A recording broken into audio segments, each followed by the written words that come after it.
Hello and welcome to this helpful guide. In today's video, I'll show you exactly how to remove your phone number from the SHEIN app on your Android device. If you're changing numbers or just want to unlink your current one, follow along to make sure everything goes smoothly. First, open the SHEIN app on your Android phone. Next, tap the Me icon at the bottom right corner of the screen.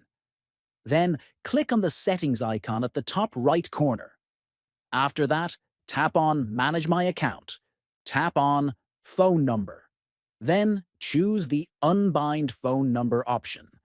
Tap on Continue when prompted.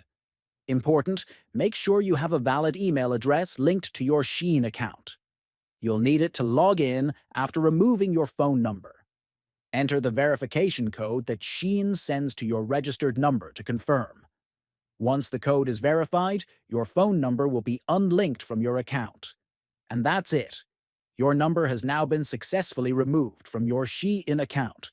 Don't forget to subscribe for more quick tutorials and tech tips. Thanks for watching and see you soon.